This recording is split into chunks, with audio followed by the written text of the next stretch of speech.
마태복음 16장 19절, 19절 봅니다. 16장 19절. 내가 천국 열쇠를 네게 주리니 네가 땅에서 무엇이든지 매면 하늘에서도 매일 것이요 네가 땅에서 무엇이든지 풀면 하늘에서도 풀리리라. 아멘. 24절. 이에 예수께서 제자들에게 이르시되 누구든지 나를 따라오려거든 자기를 부인하고 자기 십자가를 지고 나를 따를 것이니라. 누구든지 제 목숨을 구원코자 하면 잃을 것이요 누구든지 나를 위하여 제 목숨을 잃으면 찾으리라. 사람이 만일 온 천하를 얻고도 제 목숨을 잃으면 무엇이 유익하리요? 사람이 무엇을 주고 제 목숨과 바꾸겠느냐? 31주를 보죠. 83은 어떻게 복음 설교에 의해 천국이 열리고 닫힙니까? 그리스도의 명령에 따라 참 믿음으로 복음의 약속을 받아들일 때마다 하나님께서 그리스도의 공로 덕분에 실제로 자기들의 모든 죄를 사하신다는 사실이 신자들 전체와 각각에게 선포되고 공적으로 증거되는데 천국이 열립니다. 그들이 회개하지 않는 한 하나님의 진노와 영원한 정죄가 그들 위에 머문다는 사실이 모든 불신자들과 이선자들에게 선포되고 공적으로 증거되는 때 천국은 닫힙니다. 바로 이 복음의 증거에 따라 하나님께서는 이 생에서도 내시에서도 심판하실 것입니다. 87문. 감사하지도 않고 회개하지 않는 생활로부터 하나님께로 돌이키지 않는 자들도 구원받을 수 있습니까? 결코 그렇지 않습니다. 성경은 음란한 자, 우상숭배자, 간음하는 자, 도둑질하는 자, 탐욕스러운 자, 술 취한 자, 욕하는 자, 강도나 그와 같은 자들은 하나님의 나라를 상속받지 못한다고 말씀합니다. 우리가 예배 때 계시록 1장 4절 5절을 낭송함으로 시작하죠. 이제도 계시고 전에도 계셨고 장차 오실 이와 그 보좌 일곱 영과 충실한 증인이시여 죽은 자들 가운데서 먼저 나시고 땅의 왕들의 머리가 되신 예수 그리스도로부터 은혜와 평강이 너에게 있기를 원하노라. 예배 시작 때 주님께서 우리에게 인사하는 말씀을 우리가 예배 시작 때도 낭송을 합니다. 어쩌면 이 말씀에 별로 관심을 기울이지 못할 수도 있어요. 그런데 마지막 말씀에 보면 땅의 왕들의 머리가 된다. 그래서 땅의 왕들의 머리가 되시는 예수 그리스도로부터 은혜와 평강이 너에게 있기를 원한다. 그랬죠. 어, 예수님은 하늘의 자정에 계시는데 우리의 왕이신 그리스도고 왕들의 머리가 된다. 그래서 그 말은 우리의 왕이다 이 말이에요. 우리의 왕. 어, 우리의 왕은 윤석열이나 문재인이가 아니고 하늘의 그리스도죠. 참된 왕이죠. 이 세상에서도 왕이 있지만 하늘에 우리는 시민이기 때문에 그분의 통치의 영역에 있는 대상입니다. 그분의 왕국에 속해 있어요. 땅의 시민이면서 하늘 시민이죠. 어, 그러면 하늘 시민의 자격을 가진 사람이 누구냐? 생명과 평강, 생명, 은혜와 평강을 받을 자격이 있는 사람이 누구냐? 누가 그리스도의 왕국에 들어갈 수 있느냐? 어, 이 요한계시록 몇 장 뒤에는 주님이 그런 말씀하셔요. 3장 7절이죠. 다윗의 열쇠를 가지신 이요. 다윗의 열쇠를 가지신 이요. 그가 열면 닫을 사람이 없고 그가 닫으면 열 사람이 없는 분이다. 이렇게 얘기해요. 어, 어떤 사람에게 문을 열어줄 것인지 닫을 것인지 어떤 사람이 하늘에 은총을 받을 것인지, 하늘의 평강을 받을 것인지, 못 받을 것인지를 결정하는 분은 그분이에요. 근데 그분이 그런 다윗의 열쇠를 가지셨고, 그분이 열면 닫을 사람이 없고, 닫으면 열 사람이 없는 그런 열쇠를 갖고 계신 분인데, 그 열쇠를 자기 교회에 주시는 거예요. 아, 이 왕 되신 그분이 그 나라의 열쇠를 우리에게 맡기세요. 그 열쇠가 뭐냐? 그 열쇠는 설교 말씀과 권징인 거죠. 그래서 제2계명에서 참된 예배가 무엇인가를 교훈할 때 참된 예배가 뭐냐? 제2계명에서 참된 예배를 가르쳐요. 그것은 하나님 말씀을 설교하는 것이 가장 중요하다. 이렇게 가르쳐요. 참된 성도는 매주 일요일 설교에 시간을 거기에 드리는 것을 중요하게 여겨요. 설교가 중요하다는 것은 교회를 지을 때 강단이 어떻게 설치되는지를 봐도 대충 알 수가 있어요. 우리는 로마 카톨릭처럼 제단이 없죠. 그리스도의 희생을 지속적으로 바치는 그리스도의 희생을 제사를 지속적으로 바치는 그런 제단이 없어요. 또 음악이나 찬양 공연을 위한 어떤 그렇게 강단을 세팅하지 않아요. 중앙에는 강단만 있는 거죠. 설교하는 것이 너무 중요하기 때문에. 그래서 참된 교회 표지 중에 하나는 하나님 말씀을 신실하게 전하는 것이고, 참된 설교가 없다면 어, 교회의 왕이신 분이 요구하는 것에서 많이 벗어날 수가 있는 거죠. 설교가 중요하다는 것은 우리가 다 알고 있어요. 아무리 인터넷 시대가 되고 아무리 컬러풀하고 동영상 시대가 되어도 하나님의 쓰시는 방식은 동서 고금을 막론하고 순수한 설교에 순수한 설교. 무엇이 설교를 순수하게 만드는가? 벨직 29항에 보면 잘 설명을 해주죠. 성경에는 설교에 대한 그런 간단한 정의가 없어요. 어, 그러나 하나님 말씀을 선포한다는 것이 어떤 것인가, 무엇을 의미하는 것인가, 그런 것을 알려줘요. 하나님의 그 신실한 종들은 성경에 보면 그 말씀을 전하지 않을 수가 없었어요. 어떤 압박을 받든지, 누가 반대하든지, 그들은 예언하지 아니할 수가 없었다. 아모스 3장 8절을 보면 주 여호와께서 말씀하시니 누가 예언하지 아니하시랴 그랬어요.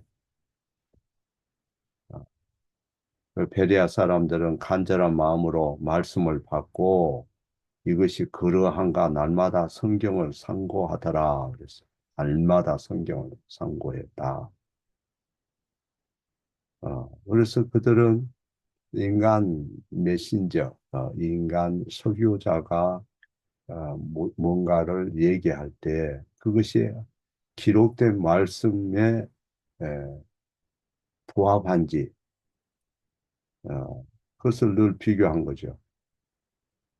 말씀에 대한 그런 분명함, 말씀을 바로 전하고 순수하게 전할 때 많은 사람들이 변화를 받았죠. 어, 그러니까 어, 이 설교는 인간이 그걸 구성하기 때문에 때로는 잘못 구성될 수가 있고 의미가 잘못 전달될 수도 있고 또 사람에 따라서 기여도나 취향이나 아는 것이나 자기가 느낀 바가 다르기 때문에 구성이 잘못될 수도 있고 전달이 잘못될 수도 있어요. 그러나 중요한 것은 하나님은 자기 백성을 바로 교육하고 책망하고 이끌기 위해서 설교를 소중히 결정하셨다. 그래서 믿음은 들으면서 들음은 하나님 말씀으로 말미암는다 그래요. 그러니까 하나님의 말씀을 전하는 설교가 자기가 전하고 싶다고 해서 어떤 메시지를 골라서 선택해서는 안 된다는 거예요. 자기가 좋아하는 것만. 사도행전 20장 27절을 보면 내가 주저하지 않고 모든 하나님의 뜻을 너에게 전하였노라. 모든 하나님의 뜻을 전했다. 주저하지 않고.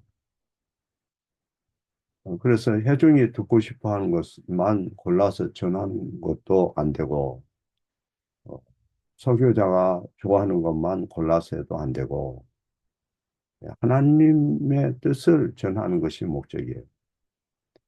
하나님께서 나타내고자 하는 말씀은 그것이 레위기가 됐든 그것이 계시록이 됐든 그것이 시편이 됐든 그 말씀을 우리가 다루어야 되는 거죠. 참된 설교의 초점은 무엇인가? 아, 예수님은 그 설교는 예수님 자신에 관한 것이어야 한다 이렇게 말씀해요.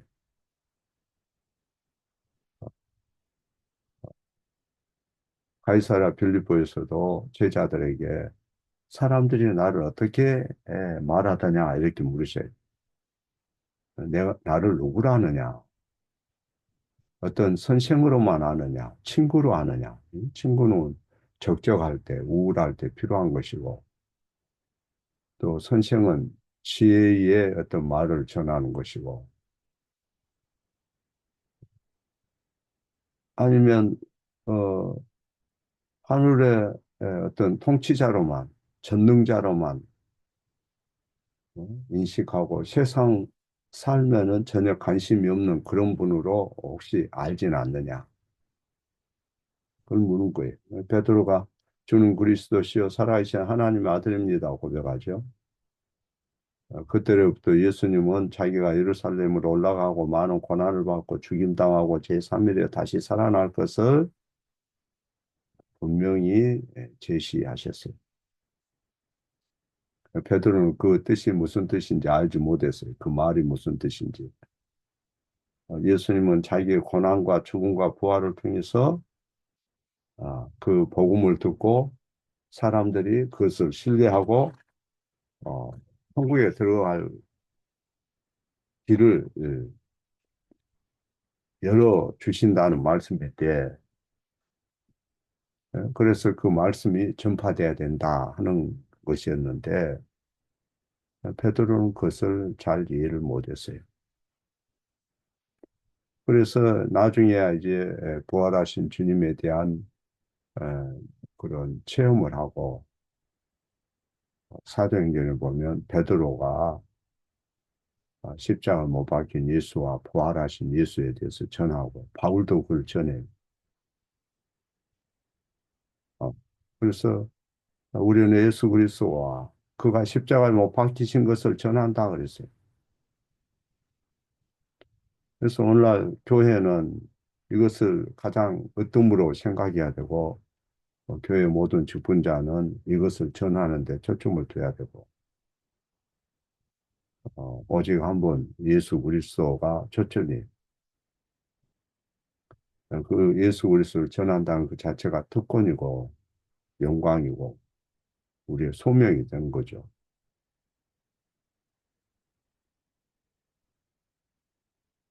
그래서 예수 그리스도를 우리가 전할 때 때로는 어떤 사람들은 믿음 없는 사람들 식상하기도 하고 교리를 전할 때 지겹다고 할 수도 있고 은근히 짜증낼 수도 있고 그러는 거죠.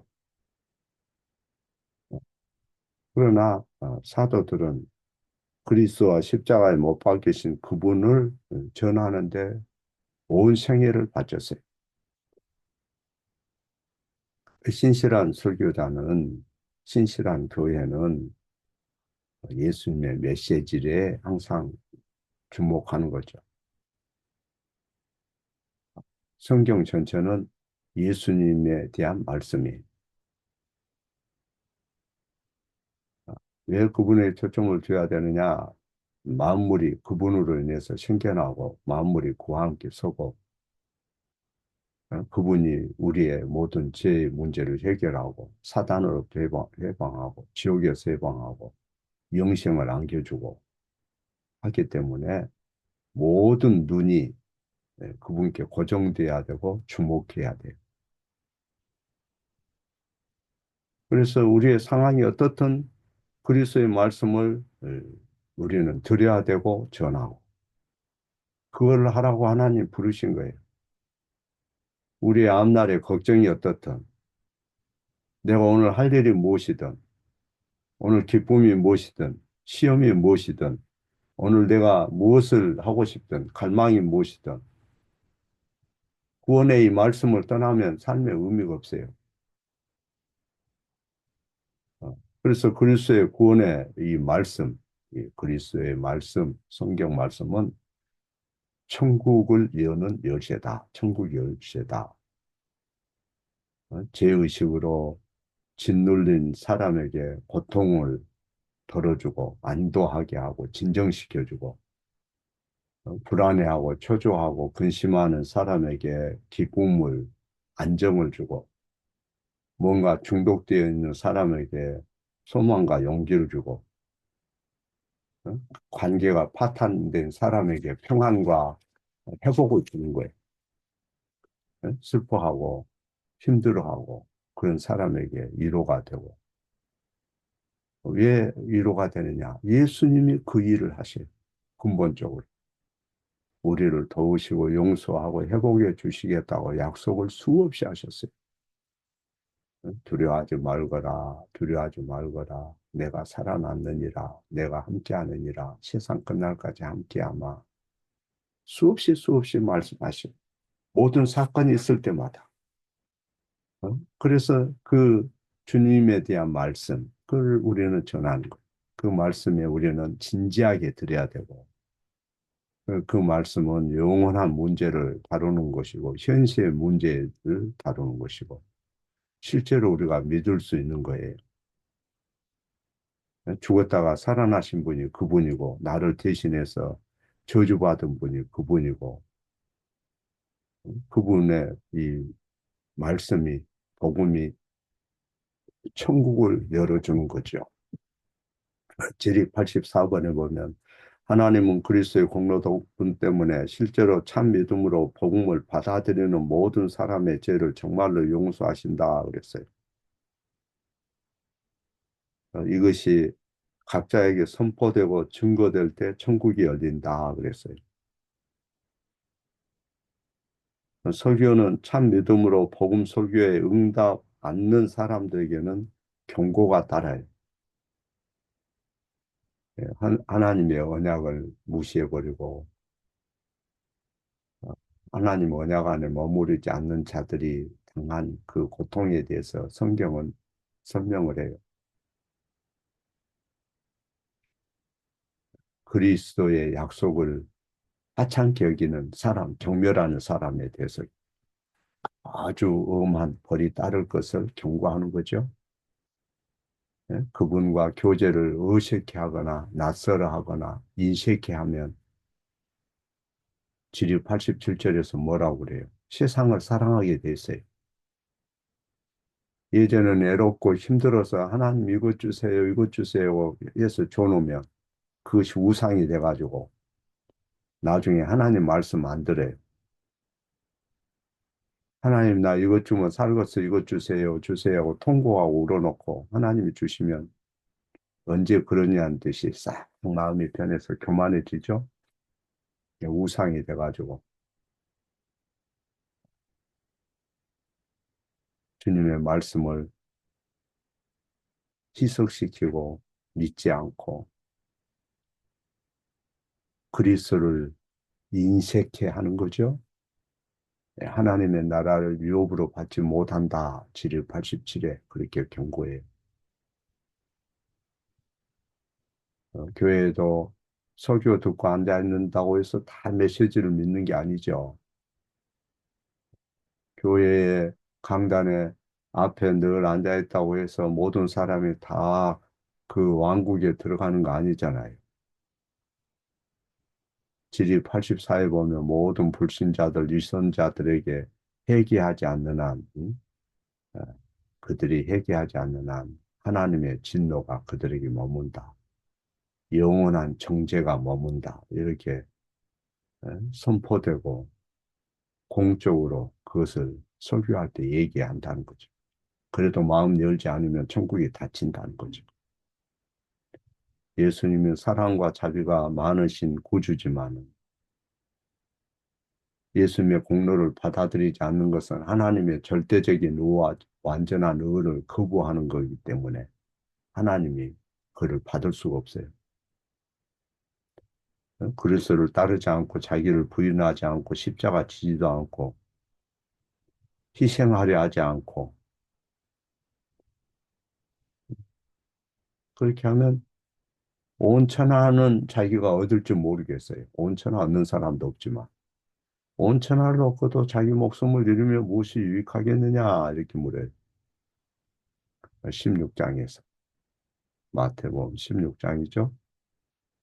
그리고 복음은 이와 같이 경고와 함께 주어지는 거예요. 항상 듣는 사람들에게 경고가 주어져요. 그 경고는 사랑 어린 경고예요. 사랑 어린 경고. 어떤 아이가 차만 오면 차 앞으로 자꾸 뛰어들어요. 기차가 지나가도 기차 앞으로 뛰어가요. 그러면 어떻게 해요? 그걸 아는 사람이 경고하죠. 경고하는 것은 그 아이를 어떻게 망하게 하기 위해서 하는 게 아니잖아요. 사랑 어린 경고죠. 자비의 경고. 말 안 들으면 언젠가는 걸려들지요. 큰일 나는 거죠. 주님이 다시 오신다고 성경은 약속해요. 준비하라고 말씀해요. 준비하지 않는 미련한 처녀들이 있다. 이거를 성경이 우리에게 경고해요. 모든 사람에게 달란트를 줬는데 달란트를 남기지 않고 땅에 묻어둔 사람이 있다. 그걸 경고해. 그래서 우리 눈앞에 천국문이 닫히지 않도록 하나님은 엄청난 배려와 오래 참으심으로 우리를 늘 어? 권면해요. 그게 설교예요, 설교. 그래서 83문에서 질문이 뭐예요? 당신은 복음의 약속을 정말로 받아들였느냐? 정말로 예수님을 믿음으로 구주로 영접했느냐? 정말로 예수님을 위해서 사느냐? 네가 정말로 진리를 위해서 네가 힘쓰느냐? 진리를 수호하고 전하기 위해서 네가 애쓰느냐? 음? 예수님이 십자가에 죽으시고 부활하신 것은 너를 위해서 했다는 것 정말로 그거 받아들이느냐? 죽음으로 끝나지 않고 부활이 있고 영생이 있다는 거 너 정말 믿냐? 그러면 그거 왜 전하지 않냐? 왜 너에게는 적용하지 않냐? 이걸 묻는 거죠. 그것까지 회개하지 않으면 어떻게 되는 거예요? 이선자가 되는 거죠. 자, 기도합니다.